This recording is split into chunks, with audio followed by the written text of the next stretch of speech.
Tudo bem, Rondônia? Tudo bem, Porto Velho? Está no ar o programa do Fogaça, programa onde você fica informado sobre os últimos acontecimentos aí do estado de Rondônia.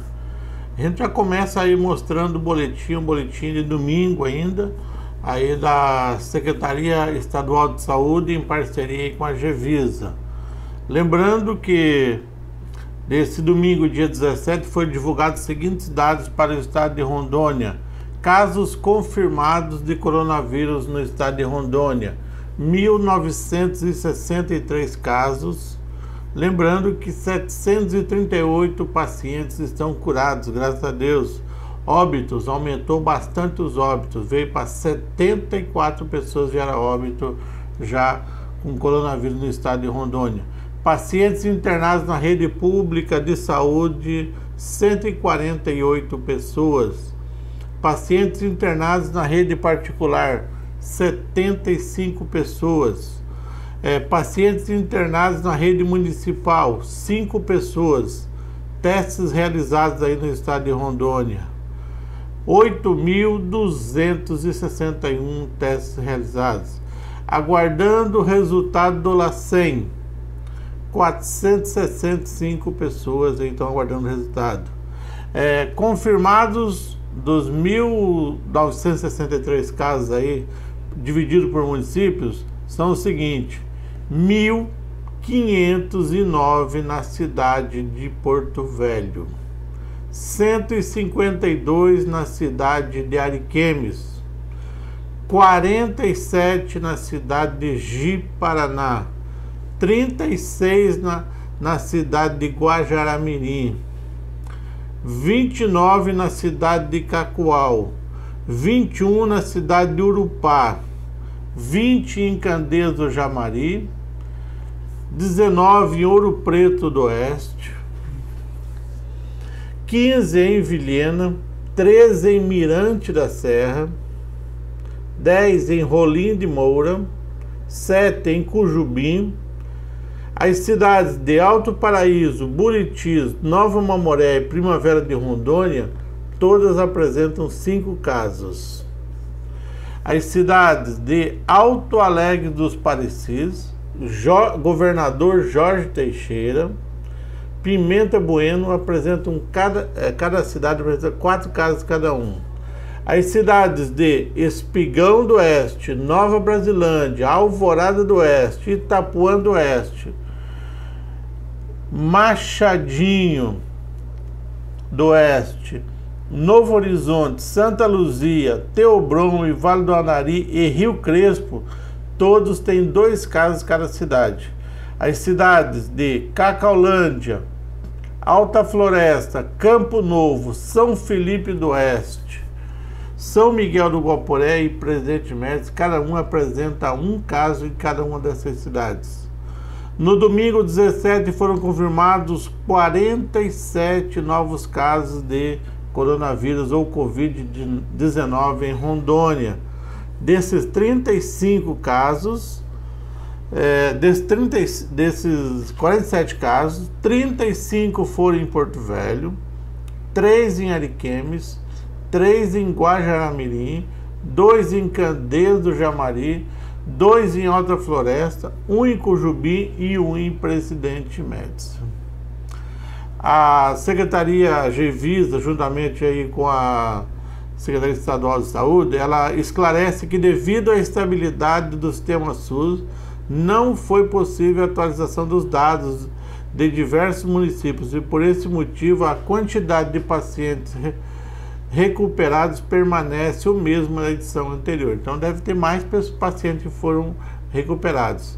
Também não foi possível atualizar a quantidade de testes rápidos realizados apenas nos exames para Covid-19 RT-PCR, que passou de 6.452 para 6.836. Óbitos por municípios. Os 74 óbitos por coronavírus são nas seguintes localidades: Porto Velho, 51 óbitos na cidade de Porto Velho. Guajará-Mirim, 12 óbitos. Lembrando que 30% das pessoas que se forem infectados por coronavírus em Guajará-Mirim, vieram a óbito. De 36, 12 vieram a óbito. As cidades de Ji-Paraná tem 3 óbitos. Campo Novo, Cujubim, Rolim de Moura, Miranda da Serra, Alto Paraíso, Buritis e Ariquemes e Vale do Anari, cada uma dessas cidades tem um óbito em cada uma dessas cidades. Foram confirmados 5 óbitos no domingo, sendo 2 em Porto Velho, uma mulher de 87 anos e um homem de 67 anos. Um óbito em Guajará-Mirim, sendo uma mulher de 86 anos, um óbito em Vale do Anari, com uma mulher de 74 anos, e um óbito de um homem de 53 anos na cidade de Ariquemes. Foi o primeiro óbito na cidade de Ariquemes, apesar de ter um número bem grande aí de pessoas infectadas, morreu apenas uma pessoa. E lá o número de pessoas está sendo recuperado cada dia aumenta.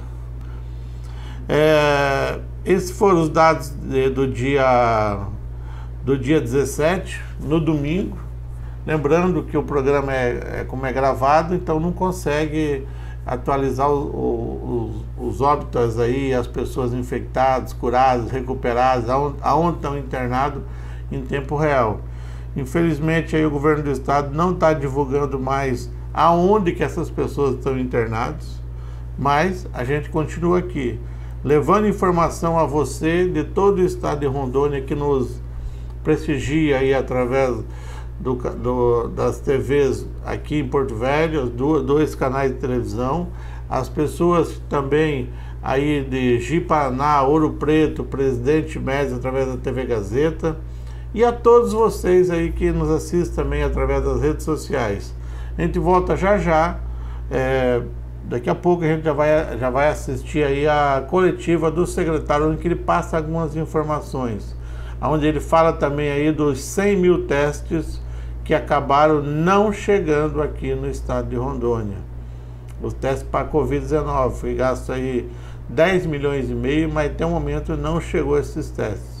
Você está assistindo Programa do Fogaça, no oferecimento de site O Observador e Rádio Rio Madeira. Óbitos, lamentamos todos os óbitos, sentimos muito pelas perdas, nos sensibilizamos com a família. 8.261 testes realizados. Então, foram feitos 8.261 exames no estado de Rondônia, dos quais 1.963 foram positivos para Covid-19.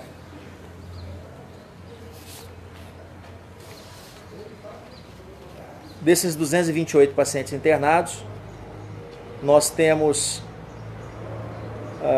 41 pacientes confirmados na UTI, 55 em leitos clínicos, e dos suspeitos, 8 na UTI e 44 em leitos clínicos. A nossa taxa de ocupação de leitos em Porto Velho está aumentando bastante, tanto de leitos clínicos quanto de leitos de UTI. No Semetron, por exemplo, temos 80% dos leitos clínicos, 94% das UTIs ocupadas. Na AME, 73% das vagas de UTI também ocupadas. Então, vem subindo o número de internados, vem subindo o número de pacientes que têm se agravado, necessitando de UTI inclusive. E o alento que nos dá é que alguns pacientes graves, muitos pacientes graves têm saído de alta, né, pacientes da AME, pacientes do Semetron, da UTI, têm ido de alta da UTI, voltado para a enfermaria, e muitos têm ido de alta da enfermaria para casa. Então temos também um número grande de pacientes curados. Isso se deve aos nossos profissionais, se deve à disponibilização dos medicamentos, os coquetéis que a gente vem utilizando para esses pacientes, né, se deve ao fato de termos profissionais excelentes e equipamentos disponíveis nas UTIs, na AME, no Semetron, no Hospital Regional de Cacoal, de São Francisco. Graças a Deus temos curado também muitos pacientes curados no estado de Rondônia, e isso nos deixa bastante felizes, né? Hoje teve uma notícia boa, mais um paciente curado lá da AME, a gente até está postando aí nas redes sociais, então isso nos deixa realmente muito felizes. Outras coisas que, falando ainda desses pacientes curados, nós temos alguns municípios, por exemplo, município de Alto Alegre dos Parecis, município de Teobroma, Alta Floresta do Oeste, São Felipe do Oeste, com 100. Todos que tiveram coronavírus foram tratados e todos estão curados. Então, alguns municípios com 100% de cura. Isso nos deixa, claro, extremamente felizes, porque estamos conseguindo resolver os problemas desses pacientes sem haver complicações, sem haver óbitos. Pode repetir os municípios? Os municípios com 100% de cura são Alto Alegre dos Parecis, Theobroma, Alta Floresta do Oeste e São Felipe do Oeste. Esses têm 100% de cura. Mas nós temos municípios que também têm muitos casos, como por exemplo o município de Ariquemes, com 152 casos, já tem 70% de cura. O município de Ji-Paraná com 85% de cura. Então temos vários municípios, Primavera de Rondônia com 80%.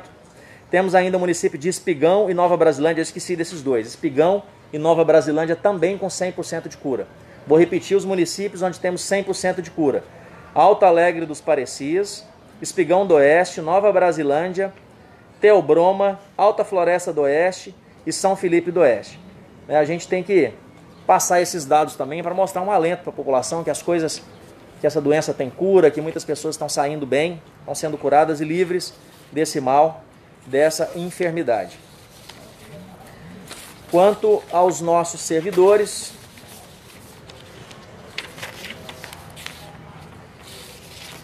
mais uma notícia boa também dos nossos servidores, nós já temos 234 servidores curados. Ainda temos 934 servidores afastados. Lembrando que nós temos servidores 161 afastados positivos do João Paulo, 200 do Hospital de Base. Temos ainda os casos suspeitos que estão aguardando exames e temos ainda os servidores afastados pelo fato de terem mais de 60 anos, terem comorbidades e etc. também estão afastados do fronte de batalha. Alguns deles estão em outras funções, como por exemplo, temos médicos que têm 60 anos que estão atendendo telefone, estão dando orientações, fazendo consultas médicas por telefone, porque não pode estar no fronte de batalha, portanto estão trabalhando de casa. Então, esses também estão afastados.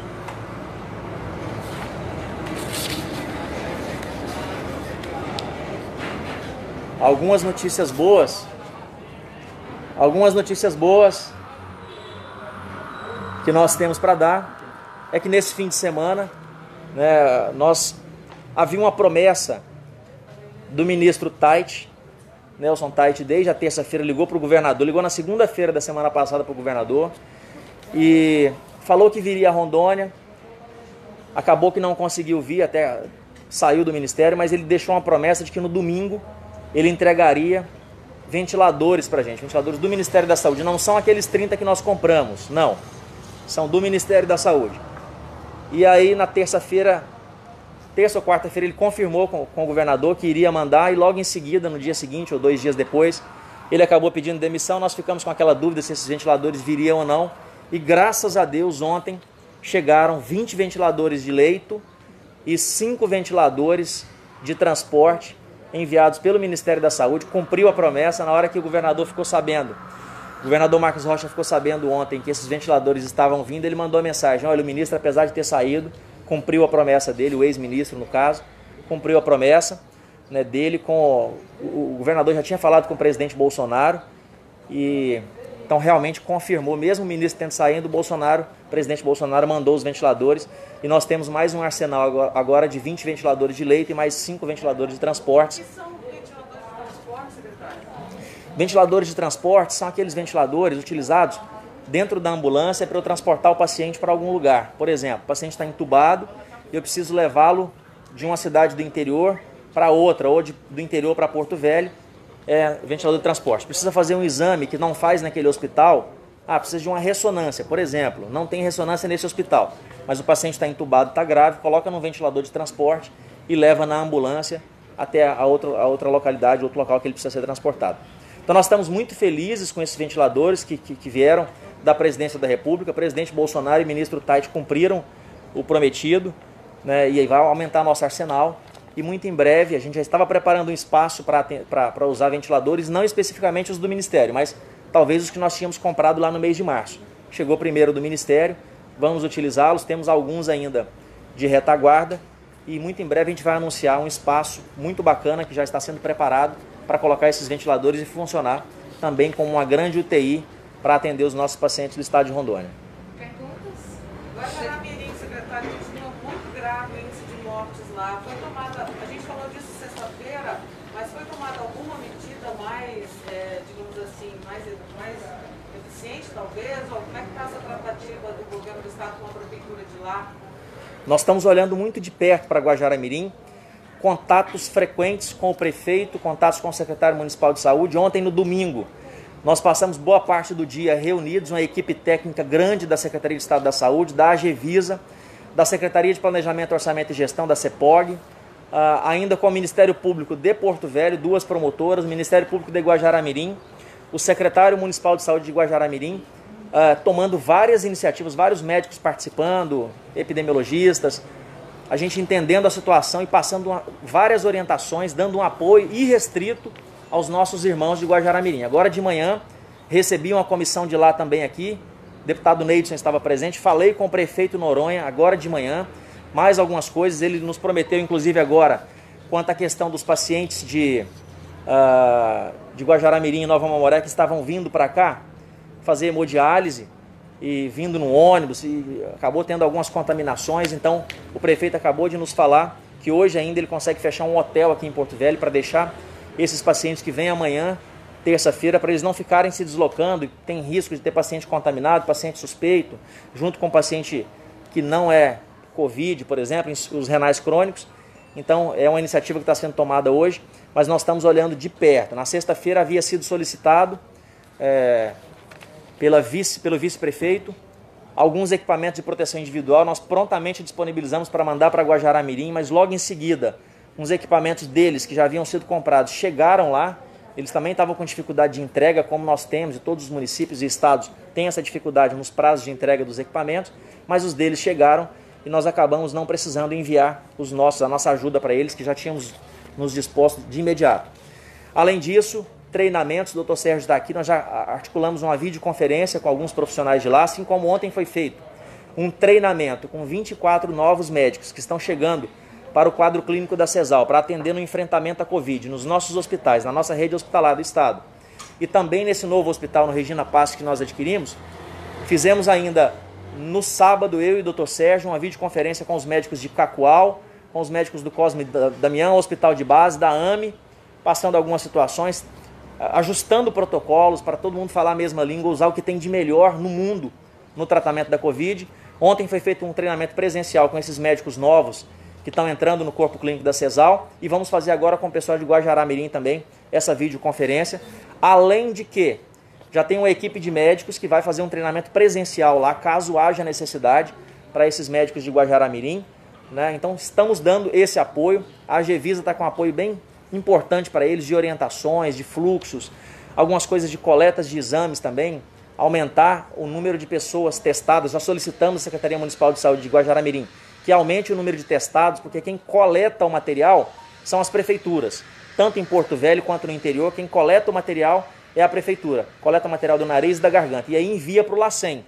A função do LACEN, do Estado nesse caso, é realizar o exame, é fazer o exame, mas quem faz a coleta são os municípios. Então já orientamos para que eles coletem mais exames em Guajará-Mirim, para que a gente tenha um diagnóstico mais precoce e comece a tratar esses pacientes de forma antecipada para evitar as complicações e diminuir esse percentual de óbitos aí.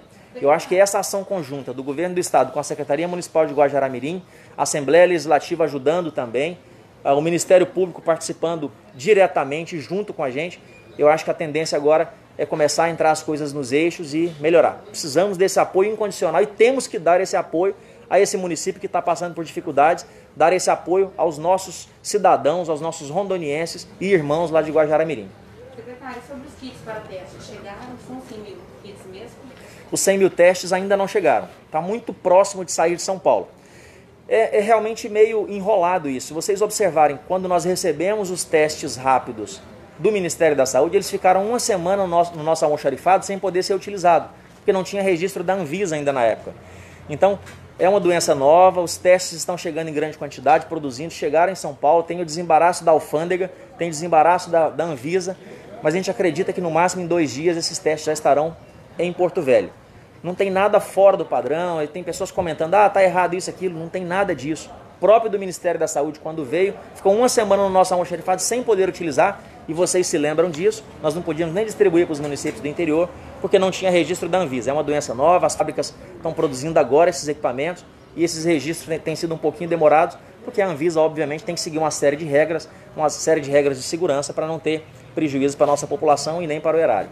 Secretário, sobre os exames feitos no LACEN, eu recebi algumas mensagens no do jornal, de pessoas falando da demora. Isso se dá por conta da demanda desses exames que estão sendo realizados?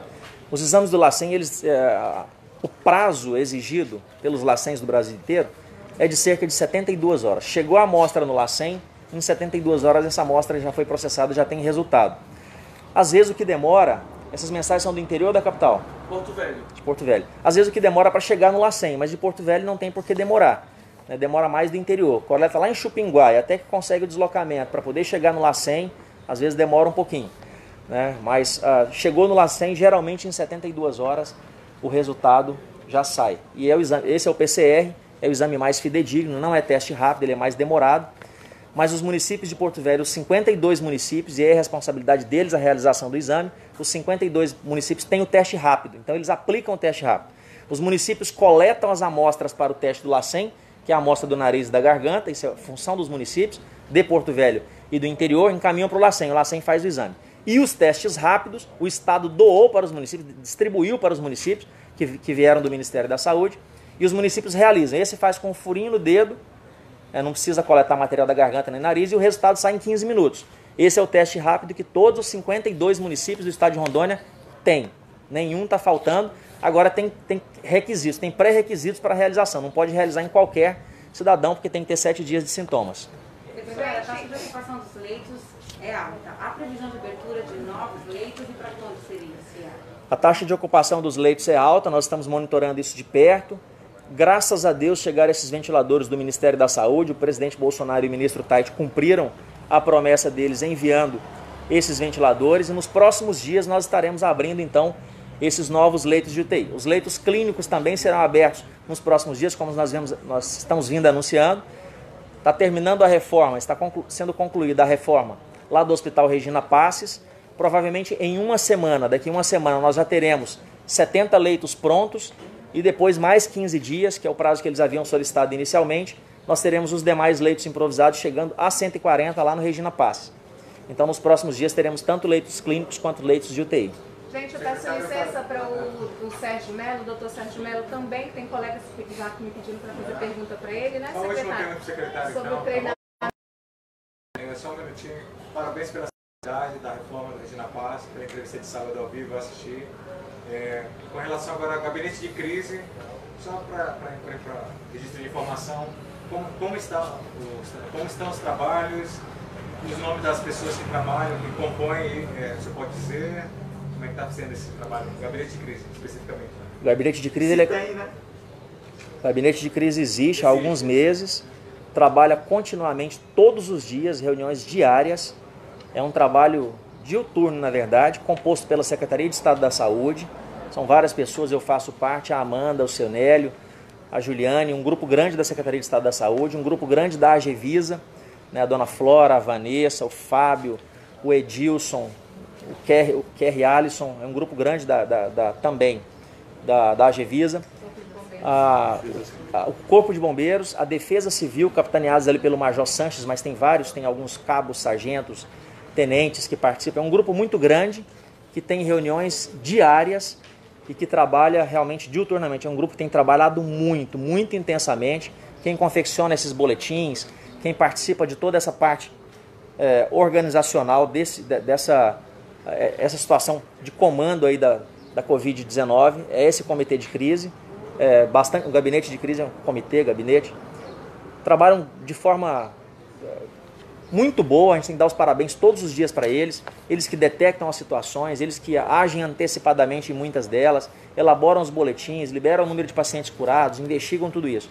Então realmente funciona muito bem, graças aos nossos excelentes profissionais. Perguntas para o doutor Sérgio Melo, só um momento, porque agora a gente vai mudar a pauta. Uma pergunta para o doutor Sérgio. Tudo bem, é que tem outros colegas, a gente determinou o tempo, tem outros colegas que já estão solicitando perguntas a respeito do treinamento, que vieram me pedir. Doutor Sérgio, por favor. E a Sejus também ficou fora ali, ó. secretário. Você pode fazer essa entrevista com ele, não tem problema não. Pode fazer, Will. Então, eu podia aproveitar aqui a oportunidade, que o senhor está aqui, e dizer para a gente como é que está a recuperação dos pacientes que estão fazendo uso de hidroxicloroquina. O que você pode passar para a gente sobre isso? Nós temos vários pacientes, porque o que está acontecendo? Os pacientes que chegam muito graves, a hidroxicloroquina inicialmente, ela para a replicação viral. Como ela consegue parar essa replicação viral, em pacientes que já estão muito graves, é independente já ter feito uso ou não. Vai depender muito do quê? Do estado em que o paciente está e das outras afecções que já, do ponto de vista pulmonar, renal, que podem ter levado. Já os pacientes moderados que estão entrando dentro de Cacoal, aqui no Semetron, e que nós estamos iniciando hidroxicloroquina com azitromicina precocemente, nós estamos evitando que esses pacientes vão para o ventilador mecânico. E, consequentemente, eles estão tendo alta precocemente e a gente está tendo um ótimo resultado com isso até agora. Sobre o treinamento, como foi elaborado esse material? Em cima nós tivemos agora o treinamento desses médicos que chegaram e nós tínhamos que fazer algo coeso, porque nós vamos trazer, são médicos, tiveram, lógico, uma formação durante 6 anos aí em medicina, mas como a gente tem uma coisa muito específica para agora, que exige tanto UTI quanto um tratamento específico para a Covid, nós fizemos um treinamento baseado numa fisiopatologia da doença, a fisiopatologia da sepse, dos tipos de choque que encontram e dentro do tratamento que a gente usa para um paciente, desde aquele paciente simples até o paciente que pode se agravar de uma forma geral. Eles estão recebendo como se fosse um intensivão. Foi um intensivão. E a gente está fazendo isso também. Hoje a gente está tentando, diariamente nós conversamos com todos os locais onde estão os pacientes graves, para a gente conseguir chegar para esses médicos que estão lá e existir uma discussão de casos virtuais, né? A gente por telemedicina o tempo inteiro. Boa sorte. Obrigado. Acho que o colega ali tem a dar uma boa última pergunta. Secretário, eu sei que você tem sido um gigante em combate a essa pandemia, mas nós sabemos que não tem nenhum estudo científico que a quarentena e isolamento ela tem efeito eficaz, porque as pessoas elas saem para comprar pão, vai no supermercado, aglomera. Qual foi o critério, qual foi a decisão, se foi sua ou se foi do governador, para ter esse novo decreto de fechar shoppings e fechar outros segmentos? Porque nós sabemos que as pessoas vão comprar pão, volta e acaba contaminando a casa também. Bom, essa questão de não ter estudo científico é a opinião sua. Nós não fazemos nada sem ter algo científico comprovando. Tem muitos estudos científicos mostrando da importância, na verdade a grande maioria mostra da importância do isolamento social, do distanciamento social, das pessoas não se aglomerarem, das pessoas se cuidarem, de usarem máscaras. Eventualmente deve ter um ou outro, tem alguns que sempre querem ir do contra, né? Querem ser do contra do ponto de vista de que fala assim, não use hidroxicloroquina de jeito nenhum, porque talvez não presta. Nós estamos numa guerra e nós não temos todas as armas, porque é uma guerra nova, é um inimigo novo, nós não conhecemos direito o nosso inimigo ainda, é um vírus novo, o vírus tem 4 meses. Então a gente tem que usar a arma que a gente tem. A gente não pode prevaricar, pecar, a gente tem que pecar pelo excesso. Parece que a hidroxicloroquina é bacana, tem alguns estudos mostrando isso, tem estudos de vários países mostrando, vamos usar a hidroxicloroquina. Tem 100% de comprovação científica, nada tem ainda, mas nós vamos usar a hidroxicloroquina. A ivermectina, tem alguns estudos mostrando que é bom, vamos usar. A azitromicina associada à hidroxicloroquina, vamos para cima, vamos usar. Nós temos que tentar usar aquilo que nós temos em mão. E o isolamento, o distanciamento social, tem vários estudos mostrando que é importante, porque é onde as pessoas se disseminam, onde tem grandes aglomerados. Se eu vou para um show, por exemplo, e está aqui meu irmão Cauã, da dupla Kleber e Cauã, já está aqui há 3 semanas com a gente em Porto Velho, veio fazer algumas doações de cestas básicas que eles arrecadaram, muitos alimentos na live, que fizeram, 1 milhão de pessoas assistiu a live, eles vieram doar alguns alimentos que adquiriram aqui, e ele não está fazendo show. E eu perguntei para ele, está há 2 meses já sem fazer show parado, ou seja, a arrecadação tem 50 famílias dependendo 50 famílias, são 50 profissionais, 50 famílias dependendo deles, da banda, da empresa para sobreviver, parada, arrecadação zero, tendo que bancar todas as famílias. E quando a gente conversa com ele, ele fala, cara, imagina num show, se tiver 10 pessoas ali contaminadas, todo mundo bebendo, 2, 3, 4 horas, 5 horas de show, porque geralmente esses shows têm mais de um artista, tem shows que vão até 12 horas, imagina quantas pessoas vão ser contaminadas ali. Então, nessa situação a gente consegue observar, e a gente viu aqui nas festas, as populares Coronas Fest que tivemos aí, alguns velórios também, várias pessoas contaminadas. Então, pessoas juntas se aglomerando, está comprovado que contamina outras pessoas. Então, o distanciamento social está provado que ajuda. Resolve 100%? Não. Assim como a hidroxicloroquina também não resolve 100%, nem associada com a azitromicina, assim como ter ventilador e ter excelentes profissionais como o Dr. Sérgio lá atendendo, não resolve 100% dos casos. Temos que lutar com as armas que temos. O distanciamento social resolve sim, a hidroxicloroquina ajuda sim, a azitromicina também. E vamos para cima, vamos partir para cima usando todas as armas que a gente tem contra esse coronavírus para tentar salvar a nossa população, para tentar eliminar esse vírus e salvar o máximo possível de pessoas na nossa cidade e no nosso estado e, obviamente, também no país. Então, o critério foi do governador, esse novo decreto que está funcionando, ou foi aconselhamento do senhor? O critério foi um grupo de pessoas, de epidemiologistas, de médicos, de infectologistas, economistas inclusive da Secretaria de Finanças, Secretaria de Planejamento, Casa Civil, governador, Secretaria de Estado da Saúde, a Gevisa. É um comitê grande, é um grupo grande de pessoas, universidade, um grupo grande de pessoas que juntos chegam à conclusão de que o melhor para a nossa população é que tenhamos mais cuidados, que possamos proteger melhor o nosso povo e salvar mais vidas. Obrigada, gente. Boa sorte, senhores, Deus abençoe a todos. Um abraço. Que Deus nos livre desse vírus. Um abraço. Você está assistindo Programa do Fogaça, no oferecimento de site O Observador e Rádio Rio Madeira.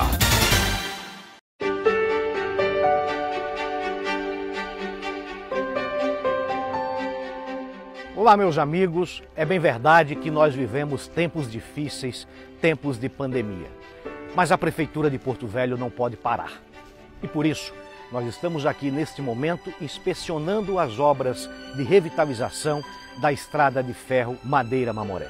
As obras estão em ritmo acelerado e dentro de poucos meses este espaço será definitivamente entregue para as famílias porto-velhenses.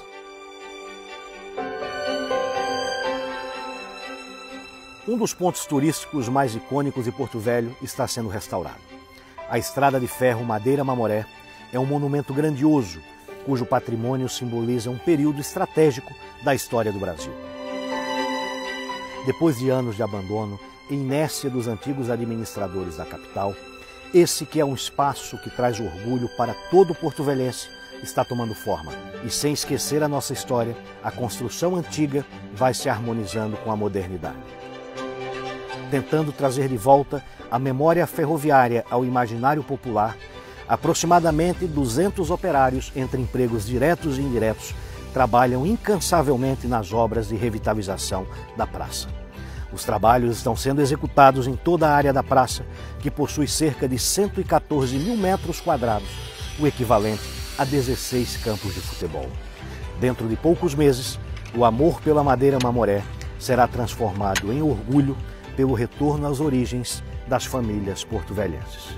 Estamos trabalhando para cuidar e resgatar a memória histórica e afetiva de Porto Velho, para que cada munícipe volte a ter orgulho da nossa cidade. Um grande abraço a todos vocês. Você está assistindo Programa do Fogaça, no oferecimento de site O Observador e Rádio Rio Madeira. Estamos na Semana da Mãe Atípica, uma lei de autoria do deputado Cirone Deiró.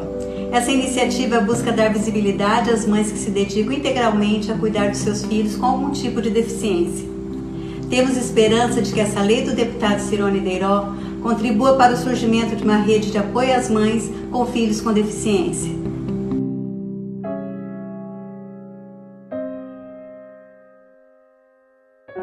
Mães guerreiras, mães especiais, mães atípicas. são para o mundo exemplo de força e coragem. Mães que ressignificaram suas vidas, que com resiliência reaprenderam a viver. Aquilo que era para ser dor, transformaram em luta. O que era para ser o fim, transformaram em começo. O começo de uma história escrita com valentia e garra, onde elas desenvolvem vários papéis. São psicólogas, fonoaudiólogas, fisioterapeutas, pedagogas e muito mais, pois sem abandonar sua essência, elas permanecem sendo mães. Mães que a cada conquista, por menor que seja aos olhos dos outros, mas se torna gigante aos olhos dessas mães. Feliz Semana das Mães Atípicas! Parabéns, mãe!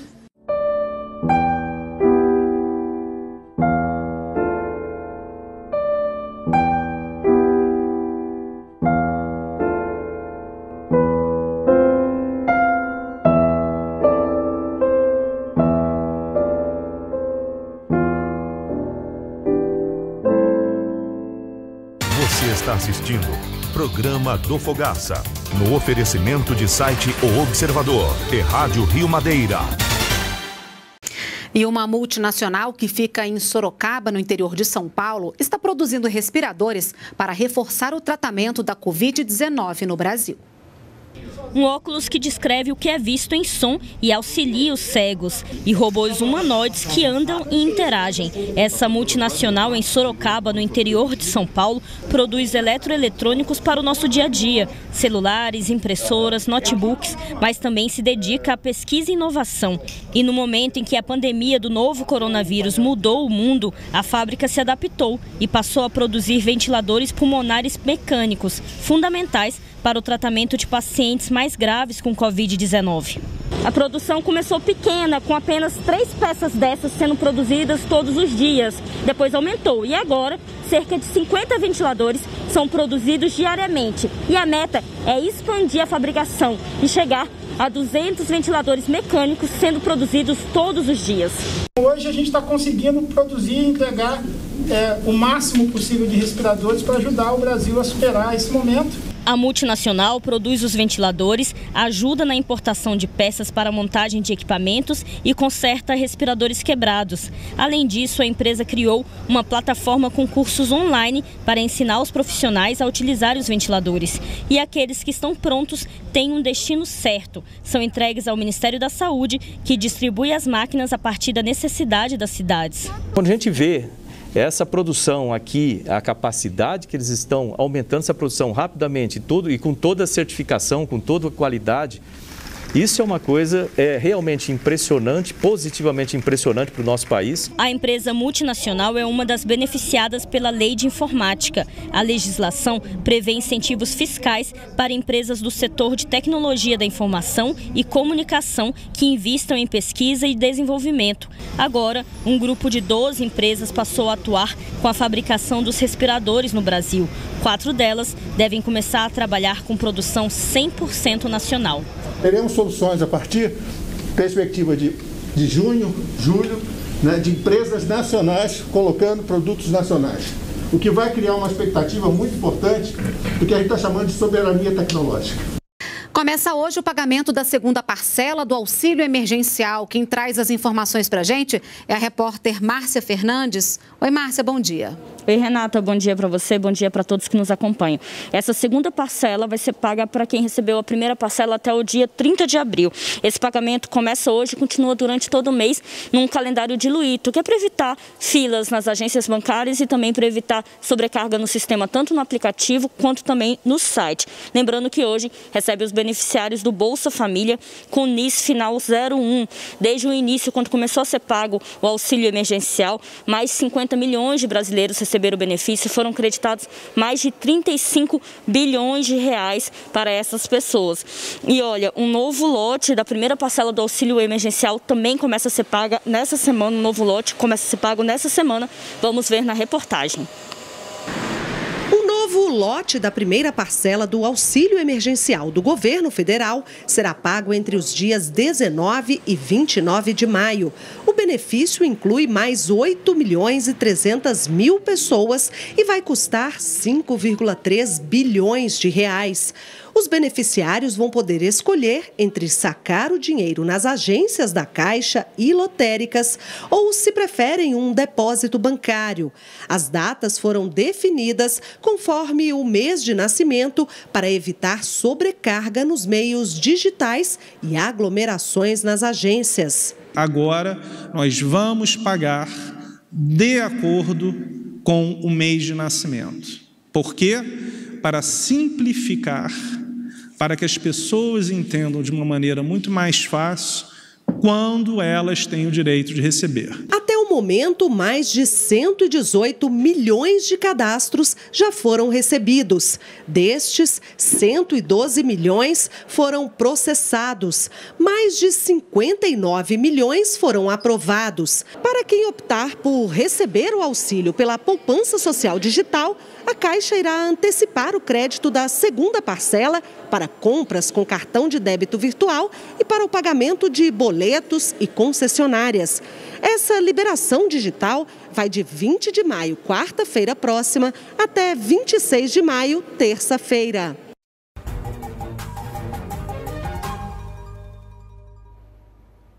A Universidade Federal de Uberlândia, Minas Gerais, desenvolve em tempo recorde uma tecnologia para testagem rápida de casos de coronavírus em até 2 minutos. O ministro da Ciência, Tecnologia, Inovações e Comunicações foi conferir de perto essa novidade. O aparelho utiliza laser para decompor a saliva em grupos químicos. As substâncias são analisadas por um sistema de inteligência artificial que está aprendendo a identificar de forma rápida se há presença do novo coronavírus na amostra testada. O equipamento utilizado no teste é importado, mas a programação dele foi totalmente desenvolvida pelos cientistas da Universidade Federal de Uberlândia. Nós temos envolvidos nesse projeto mais de 30 professores doutores, todos envolvidos de diferentes áreas. É um projeto, portanto, interdisciplinar, envolvendo várias disciplinas, desde pessoal de inteligência artificial até pessoal da área de bioquímica, genética, medicina e assim por diante.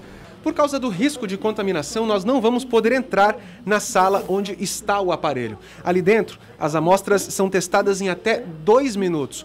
Para se ter uma ideia, os testes rápidos utilizados atualmente no Brasil levam 30 minutos para darem o resultado. Nós passamos na primeira fase do processo que foi estabelecido pelo MCTIC, que era ter o protótipo pronto. Agora nós entramos na última fase de validação final com a saliva ou com gargarejo, onde nós vamos tentar fazer com que o protótipo funcione numa escala razoavelmente boa e com uma boa sensibilidade e especificidade. O ministro da Ciência, Tecnologia, Inovações e Comunicações, Marcos Pontes, viajou neste sábado a Uberlândia, em Minas Gerais, para conhecer de perto a nova tecnologia.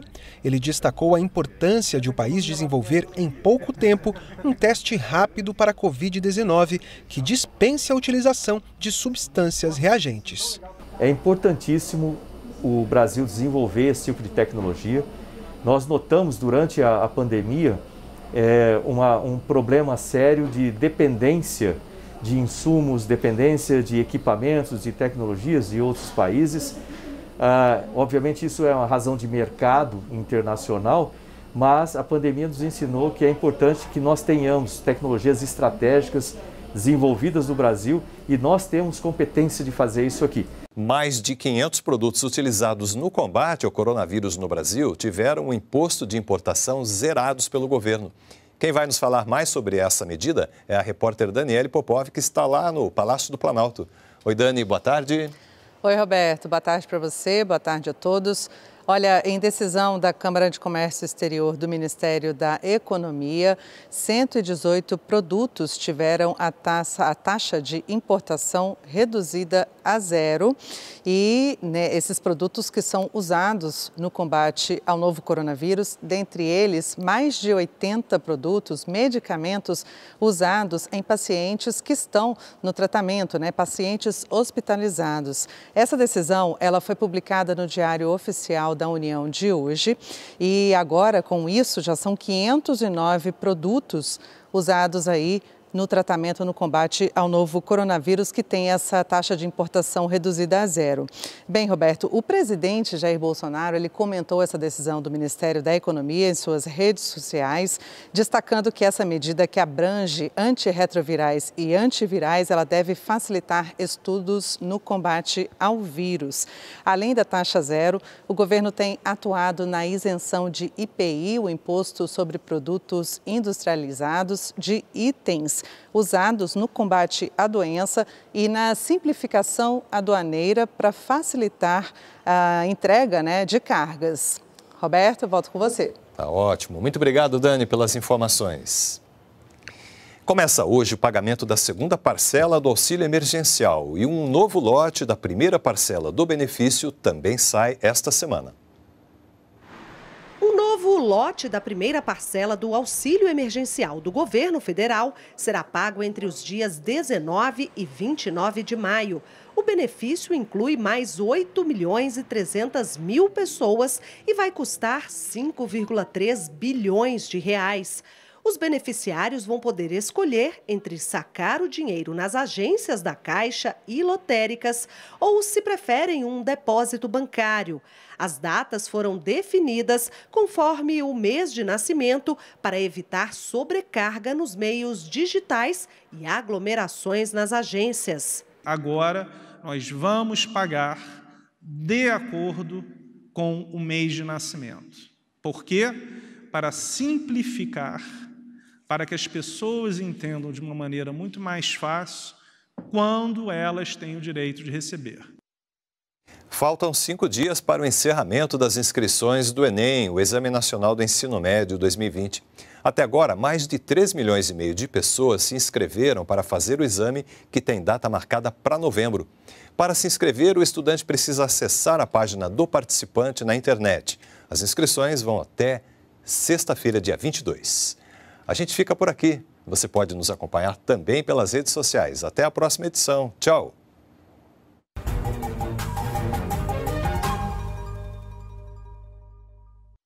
Você está assistindo Programa do Fogaça, no oferecimento de site O Observador e Rádio Rio Madeira. Gostaria imensamente de comunicar à população do estado da Rondônia que momento feliz é essa oportunidade que o Hospital do Amor fez com a Assembleia, com a parceria em nome de todos os deputados estaduais, mas na presidência do nosso presidente Laércio, que enxergou rapidamente a necessidade de acolher mais pacientes de coronavírus, que as dependências do estado não são suficientes, e nós tínhamos uma ala terminando agora em março, terminamos uma ala de 40 leitos de internação, mais 10 leitos de UTI. E foi muito feliz a oportunidade, porque nós tínhamos muitos pacientes já nossos de câncer que teriam que sair da ala de câncer para a ala de corona.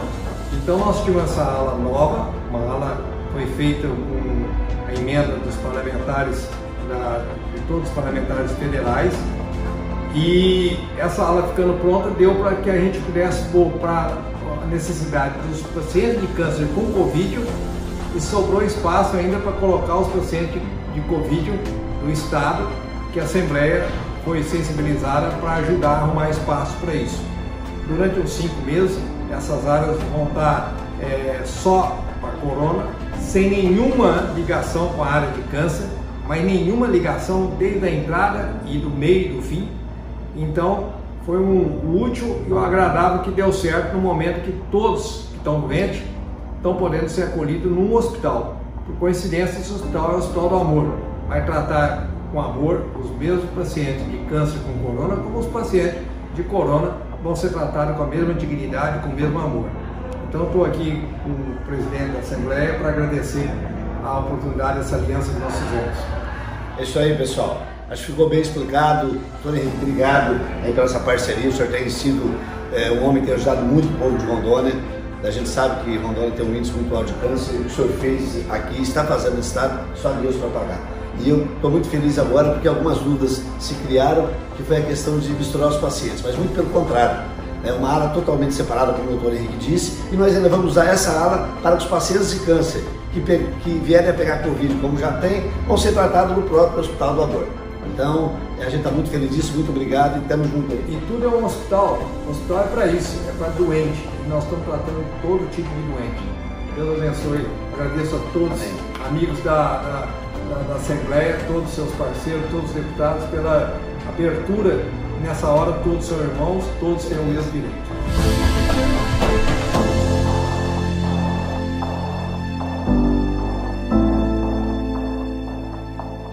Você está assistindo Programa do Fogaça, no oferecimento de site O Observador e Rádio Rio Madeira.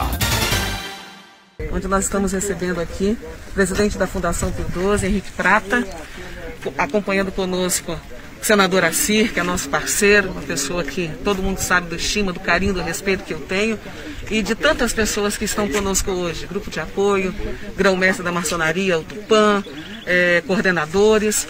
E hoje o Henrique vem aqui na cidade de Paraná para poder, além de ver o terreno que nós já deixamos preparados, nossa gratidão à Prefeitura de Paraná, que trabalhou, que terraplanou, que fez esse trabalho junto conosco, mas para poder fazer alguns anúncios. A obra que já pode ser iniciada, como também os prazos, e do que isso representa, né, Henrique? Uma obra realmente importante, não somente para o estado de Rondônia, mas para a região norte. Essa obra vai diminuir 80% das mulheres dessa região do Cabixi, da Rondônia, para cá e daqui até cerca de uns 100 quilômetros. Todas essas mulheres que iam se tratar em Porto Velho, fazer biópsia, fazer pequena e média cirurgia, elas vão ser feitas aqui. Então é um benefício imenso das pessoas estarem se tratando mais próximo, voltando para casa. Ninguém vai dormir aqui. Todos, até as pequenas e médias cirurgias, todas as pessoas vão voltar e dormir na sua própria casa. Quer dizer, isso é uma bênção para essa região. É a medicina moderna, é a medicina avançada que está chegando aqui em Paraná, graças ao coração da Silvia, que todo mundo já conhece, mas que dessa vez me surpreendeu por tudo que ela está fazendo na área do câncer e na área da reabilitação. Me impressionou. Vim aqui hoje especialmente, realmente, para dar o início nas obras, mas para agradecer a Silvia publicamente o amor que ela tem, pela verdade que ela tem, pela causa da saúde. Que Deus te abençoe, Silvia, pela sua honestidade com o seu propósito, e só quem faz isso que você fez é uma pessoa que tenha uma intimidade muito próxima de Deus, de querer ser tão honesta quanto você foi com o uso do seu dinheiro para essa finalidade, que é carente. As pessoas aqui são carentes, né? Uma realidade que não é culpa só de um governo, é de um processo de anos que as coisas estão erradas. O SUS está pagando muito pouco, ninguém investe, ninguém trata, ninguém cuida. E aí você está dando um andamento para trazer o que é de melhor, mais moderno. Então as pessoas têm que ficar felizes de saber que Ji-Paraná hoje é um grande centro que vai resolver grandes coisas de câncer, na fase de câncer de colo de útero e de câncer de mama. Aqui vai ter 80% de efetividade. Amém. Senador Assir, que desde o início do mandato também é parceiro do Hospital de Câncer, e nós estamos unidos para o custeio e para que essa obra realmente aí não tenha dificuldade nenhuma depois da sua conclusão, né, senador? É verdade, nós já estamos trabalhando juntos há alguns anos e vamos continuar esse trabalho. O primeiro desafio é a construção e o segundo desafio é manter funcionando esse hospital. E nós estaremos juntos, continuaremos atuando junto com o Hospital do Câncer, como fizemos já há alguns anos, diretamente a Barretos, depois ao Hospital do Amor e agora aqui em Ji-Paraná. Mas meus cumprimentos a você, Silvia, pelo grande trabalho que você faz. O Henrique se surpreendeu, mas eu não me surpreendi.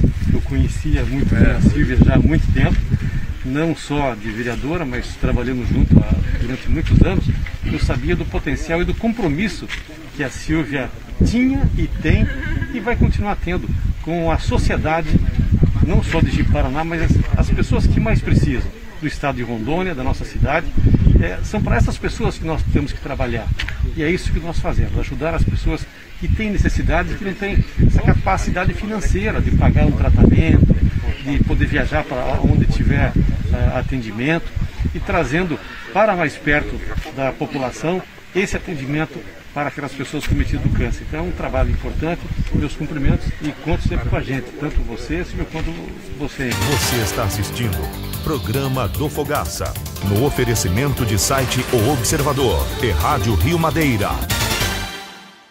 E o diretor-geral do DR, Coronel Meirelles, acabou aí vindo visitar o interior de Rondônia. Ele não conhecia o interior de Rondônia, foi visitar depois que a Assembleia aí deu um puxão de orelha, pediu ações efetivas realmente do DR, acabou indo visitar o interior de Rondônia e acabou dando uma entrevista numa rádio aí, na rádio do interior, onde falando que o Tribunal de Contas já autorizou o governo do estado a perdoar 1,3 bilhões de reais da dívida da Energisa.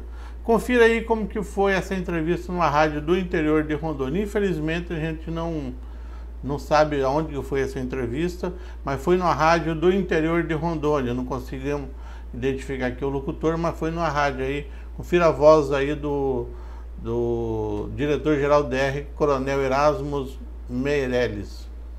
Ficar em isolamento em casa, ficar sem contato com seu avô, sua avó, sua mãe. Né? Nunca ninguém imaginou.